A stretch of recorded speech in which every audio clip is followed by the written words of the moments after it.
നമ്മൾ രാത്രി ജോലിയൊക്കെ കഴിഞ്ഞിട്ട് ഇങ്ങനെ വീട്ടിലേക്ക് പോകുന്ന സമയത്ത് അവിടെയുണ്ട് പൂക്കളൊക്കെ വിൽക്കുന്നൊരു സ്ഥലമുണ്ട്. അവിടെ നമ്മളൊരു പൂവ് വാങ്ങി വീട്ടിൽ കൊണ്ടുപോയി അവളെ ഇങ്ങനെ വിളിച്ചു. അവൾക്ക് അതിങ്ങനെ കൊടുത്തിട്ട് പറയാ ലവ് യു. ആ മുഖത്തേക്ക് ഇങ്ങനെ നോക്കിയിട്ട് പറയാ ഐ ലവ് യു. ഒരാഴ്ചക്കുള്ളത് അവിടെ അക്കൗണ്ടിൽ നിറഞ്ഞിട്ടുണ്ടാവും അല്ലേ? നമ്മൾ അങ്ങാടി പോകുന്ന സമയത്ത് നിങ്ങൾ എന്തോ ഒരു ചെറിയ സമ്മാനം വാങ്ങി, ഒരു പേനയാവാം, ഒരു പുസ്തകമാവാം, മൂപ്പരിങ്ങനെ വരുന്ന സമയത്ത് അതിങ്ങനെ കൊടുത്തിട്ടേ ഐ ലവ് യു. ആ ഒറ്റ വാക്ക് മതിയാവും. ചിലപ്പോൾ നിങ്ങളെ കളിയാക്കുകയൊക്കെ ചെയ്യും, പക്ഷെ ഒരാഴ്ചക്ക് മുഴുവൻ സന്തോഷിക്കാൻ അതിനകത്ത് വകയുണ്ടാവും. വലിയ വലിയ കാര്യങ്ങളൊന്നല്ലേ, ചെറിയ ചെറിയ കാര്യങ്ങളാണ് പ്രധാനം. നിങ്ങളുടെ കുട്ടിയെ ഇങ്ങനെ ചേർത്ത് പിടിച്ചിട്ട് ആ നെറ്റിയിലൊരു ഉമ്മ കൊടുത്തിട്ട് മോളെ അല്ലെങ്കിൽ മോനെ ലവ് യു, ഒറ്റ വാക്ക് മതിയാവും.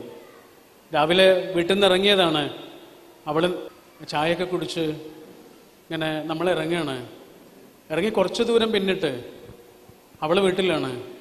അവൾ നമ്മുടെ എത്രയോ മുന്നേ ഉണർന്നിട്ടുണ്ട് നമുക്ക് വേണ്ടിയിട്ട്. നമ്മൾ പോകുമ്പോഴേക്കും എല്ലാം ഒരുക്കി തന്നിട്ടുണ്ട്. നമ്മളെ ഓഫീസിലേക്ക് വിടുന്നതിന് വേണ്ടിയുള്ള എല്ലാ കാര്യങ്ങളും. അവൾക്കും ചിലപ്പോൾ ഓഫീസിൽ പോകാനുണ്ടാവും, എത്ര നേരത്തെ ഉണർന്നിട്ടുണ്ടാവും എന്നറിയാം. അതൊക്കെ ചെയ്ത് നമുക്ക് വേണ്ടതൊക്കെ ചെയ്ത് തന്നിട്ട് അതൊക്കെ ഇങ്ങനെ ഏറ്റുവാങ്ങിയിട്ട് വീട്ടിൽ നിന്ന് ഇറങ്ങിപ്പോയതിനു ശേഷം കുറച്ച് ദൂരം പിന്നിട്ടിട്ട് നമ്മളൊരു മെസ്സേജ് അയച്ചിരിക്കണം അവൾക്ക് ലവ് യു. ആ മെസ്സേജ് മതിയാവും. ഒരു പകൽ മുഴുവനും ആനന്ദത്തോടെ കഴിയാൻ ആ ഒറ്റ നിമിഷം മതിയാവും. വല്ല ചിലവുണ്ടോ? ഒരു ചിലവില്ല.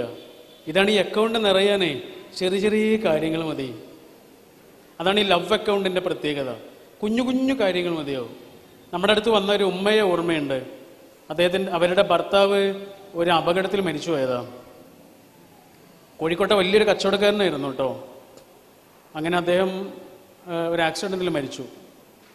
പക്ഷെ ആ ദുഃഖത്തിൽ നിന്ന് കരകയറാൻ ഈ ഉമ്മാക്ക് കഴിയണില്ല. മാസങ്ങൾ കഴിഞ്ഞിട്ടും അന്നത്തെ അതേ സങ്കടം. അപ്പം അതുമായി ബന്ധപ്പെട്ടുള്ള ഒരു കാര്യത്തിന് വേണ്ടി വന്നതായിരുന്നു. എന്നിട്ട് അവർ പറയണ മുഴുവനും ഭർത്താവിനെ കുറിച്ചാണ്. സാറിനറിയോ, എൻ്റെ കൂടെ ഇങ്ങനെ കഴിയും, എത്ര തിരക്കാണെങ്കിലും എൻ്റെ കൂടെ സമയം ചെലവഴിക്കും, എൻ്റെ കൂടെ അടുക്കളയിൽ വന്നിരിക്കും, എൻ്റെ ചെറിയ ചെറിയ കാര്യങ്ങളിൽ പോലും എന്നെ സഹായിക്കും, എത്ര തിരക്കിനിടയിലും എന്നെ സഹായിക്കാൻ വേണ്ടി സമയം കണ്ടെത്തും. സാറിനറിയോ, എൻ്റെ നഖം മുറിച്ച് തന്നിരുന്നത് പോലും മൂപ്പരാണ് എന്ന് പറഞ്ഞു തീരുന്നതിന് മുമ്പ് അവർ പൊട്ടിക്കരഞ്ഞു. ഇതാണ് അക്കൗണ്ട്. ആ നഖക്കൊന്ന് മുറിച്ചുകൂടെ എന്ന് നമ്മൾ എത്രയോ പ്രാവശ്യം ചോദിച്ചിട്ടുണ്ടാവും. ആ കട്ടനെടുത്തിട്ട് ആ നഖം ഇങ്ങനെ മുറിച്ചു കൊടുക്കുന്നതോടുകൂടി ഭർത്താവിൻ്റെ ആകാം, ഭാര്യയുടെ ആകാം, മക്കളുടെ ആകാം, ആരുടെ ആവട്ടെ, ആ നഖം ഇങ്ങനെ മുറിച്ചു കൊടുക്കുമ്പോൾ നമ്മൾ ചെയ്യുന്നത് എന്താണെന്നറിയാം? ഒരായുസ് മുഴുവനും ഓർക്കാനുള്ള ഒരു ഓർമ്മയെ ഇങ്ങനെ ശേഖരിക്കുകയാണ് ചെയ്യുന്നത്. ചെറിയ ചെറിയ കാര്യങ്ങൾ മതിയാവും. ഞാൻ എൻ്റെ വാക്കുകൾ അവസാനിപ്പിക്കുന്നു. പിന്നെ നമ്മുടെ കൂടെയുള്ള കുറച്ച് ആൾക്കാരാണല്ലോ, അവർ ഹാപ്പി ആവട്ടെ. നമ്മുടെ വീട്ടിലൊരു 4-5 ആൾക്കാരൊക്കെ അല്ലേ ഉള്ളൂ, അവർ സന്തോഷിക്കട്ടെ. ഓരോ ആളും ഓരോ സ്വഭാവത്തിലൊക്കെ ഉള്ള ആളുകളായിരിക്കും. അവരവരുടെ സ്വഭാവങ്ങളിൽ തന്നെ അവർ ജീവിക്കട്ടെ. ഓരോ ആളുകൾക്ക് ഓരോ കാഴ്ചപ്പാടൊക്കെ ആയിരിക്കും, അങ്ങനെ തന്നെ ജീവിക്കട്ടെ. ഒരു പുഴുവാണോ ഇപ്പോൾ, ആ പുഴുവായിട്ട് സ്നേഹിക്കുക. പൂമ്പാറ്റയാകാൻ കഴിയുമെന്ന് നമുക്കറിയാം. പൂമ്പാറ്റയാകാൻ അവനെ സഹായിച്ചുകൊണ്ടിരിക്കുക, അവളെ സഹായിച്ചുകൊണ്ടിരിക്കുക. ഇത്രയും നമുക്ക് ചെയ്യാനുള്ളൂ. എല്ലാ ബന്ധങ്ങളിലും ഇതേ ചെയ്യാനുള്ളൂ. ഒന്ന്, ഇപ്പോൾ അതൊരു പുഴുവാണ്, ആ പുഴുവായിട്ട് തന്നെ സ്നേഹിക്കുക. പക്ഷെ നമുക്കറിയാം അതിന് പൂമ്പാറ്റയാകാൻ കഴിയും.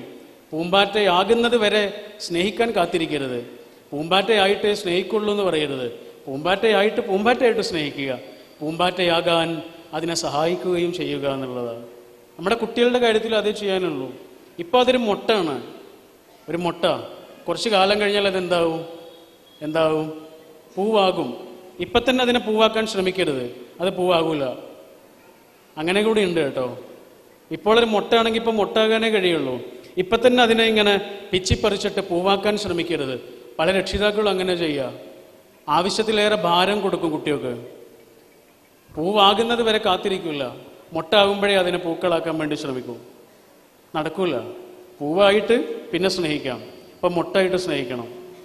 തോറ്റ് നിൽക്കുമ്പോൾ സ്നേഹിക്കണം, മാർക്ക് കുറഞ്ഞിട്ട് വരുമ്പോൾ സ്നേഹിക്കണം. ഉമ്മ അല്ലെങ്കിൽ ഉപ്പ എന്ന് പറഞ്ഞാൽ ജീവിതത്തിൽ എന്നും അവരുടെ ഉള്ളിൽ ഇങ്ങനെ ഒരാനന്ദമായി കഴിയണം. അതാണ്. എൻ്റെ ഒരു സുഹൃത്തിൻ്റെ മോനുണ്ട്, ജർമ്മനിയിൽ പഠിക്കുന്ന.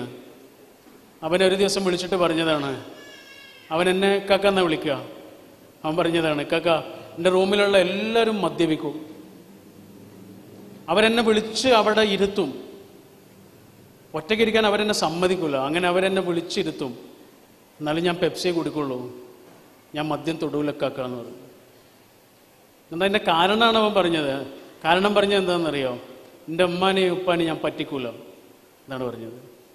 ഒരു CCTV വെച്ചിട്ടില്ല അവിടെ, ആരും കാണുന്നില്ല അവിടെ.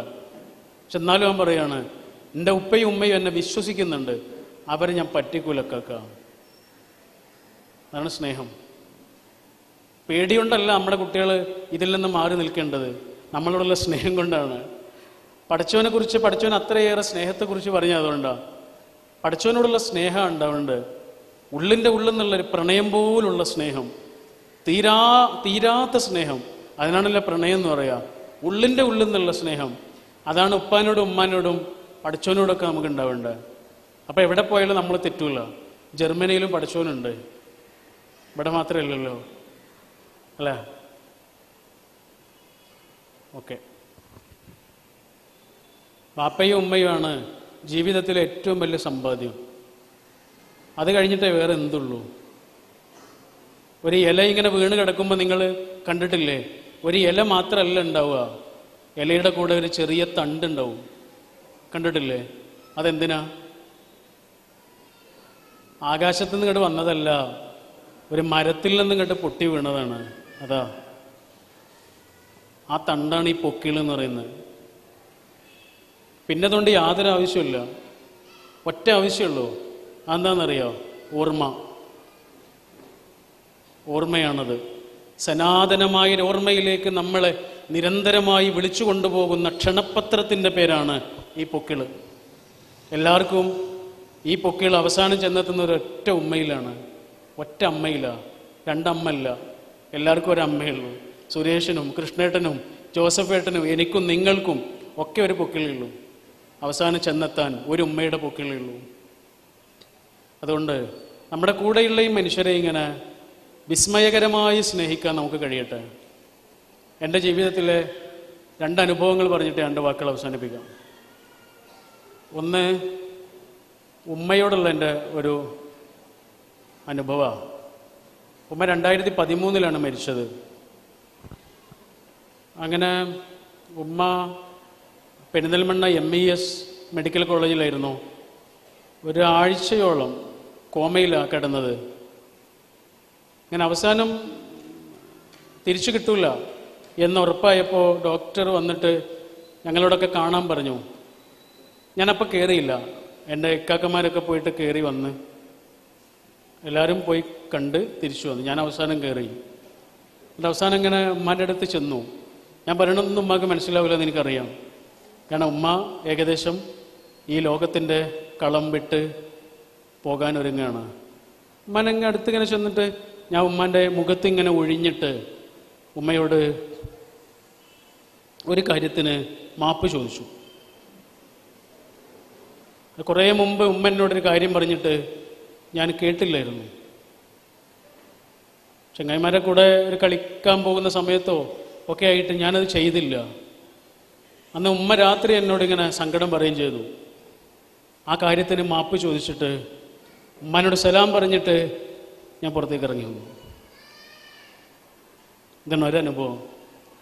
രണ്ടാമത്തെ അനുഭവം, എന്നോട് എൻ്റെ ഒരു സുഹൃത്ത് ഈ അടുത്ത് ചോദിച്ചിരുന്നു, ജീവിതത്തിൽ ഏറ്റവും ദുഃഖിച്ചതെന്നാണ്, സങ്കടപ്പെട്ടതെന്നാണ് എന്ന് ചോദിച്ചു. അപ്പോഴാണ് ഞാൻ അതിനെക്കുറിച്ച് ഇങ്ങനെ ആലോചിച്ചത്. ദുഃഖമാണല്ലോ കൂടുതൽ അല്ലേ?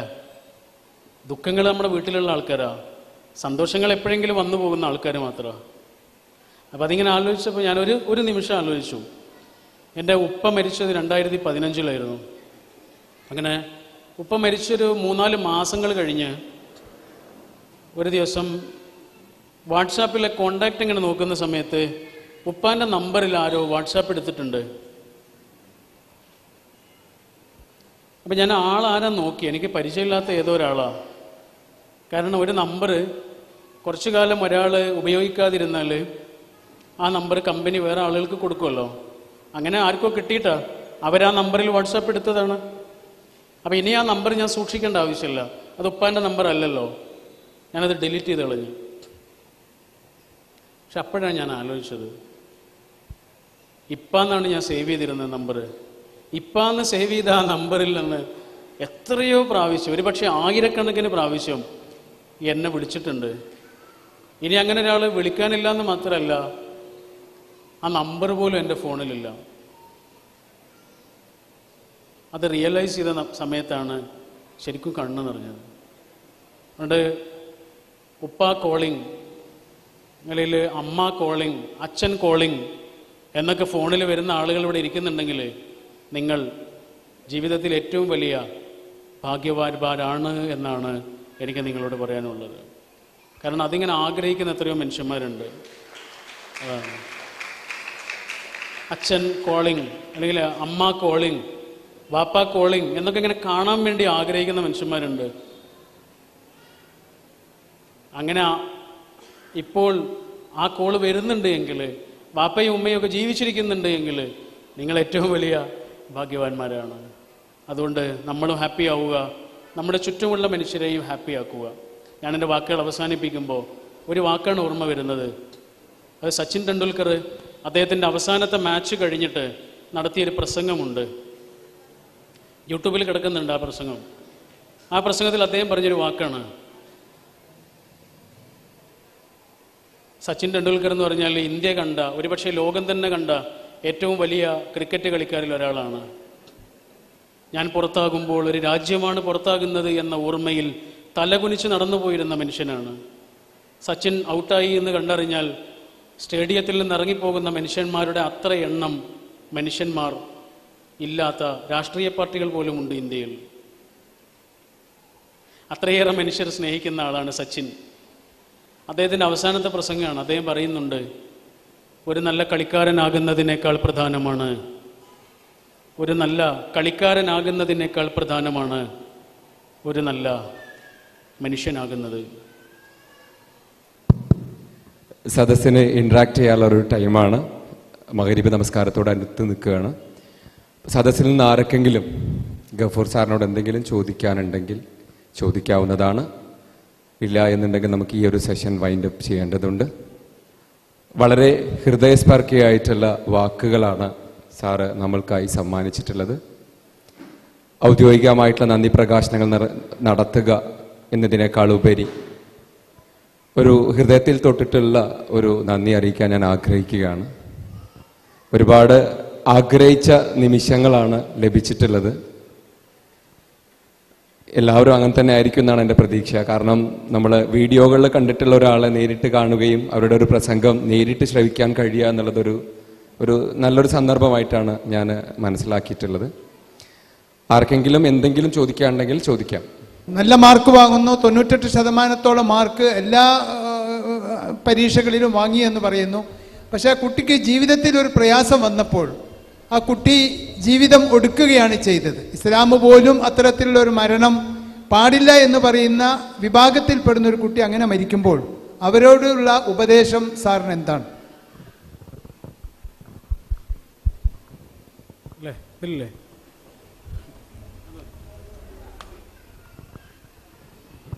നമ്മൾ പറഞ്ഞിരുന്നു നേരത്തെ അല്ലേ, തോറ്റാലും കരയാതിരിക്കണം. ഞാൻ ആ ഒരു സംഭവം മനസ്സിൽ വിചാരിച്ചിട്ട് തന്നെയായിരുന്നു അത് പറഞ്ഞത്. ജയിക്കാൻ വേണ്ടിയല്ല ഞാൻ പ്രാർത്ഥിച്ചത്, തോറ്റാലും കരയാതിരിക്കണം. അതന്നെയാണ് നമ്മുടെ കുട്ടികളോട് നമുക്ക് പറയാനുള്ള മെസ്സേജ്. തോറ്റാലും കരയരുത്. നമ്മുടെ ഒരു വ്യക്തിത്വം എന്ന് പറഞ്ഞ സംഗതി നമ്മൾ ഒന്നിൻ്റെ പേരിൽ ഉപേക്ഷിക്കാൻ പാടില്ല.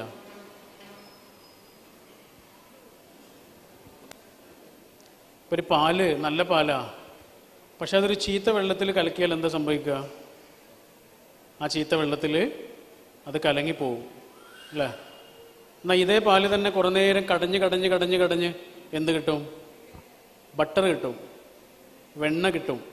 ആ വെണ്ണ നിങ്ങളൊരു ചീത്ത വെള്ളത്തിലേക്ക് ഇട്ട് നോക്കൂ, എന്ത് സംഭവിക്കും? കുടിക്കലരോ?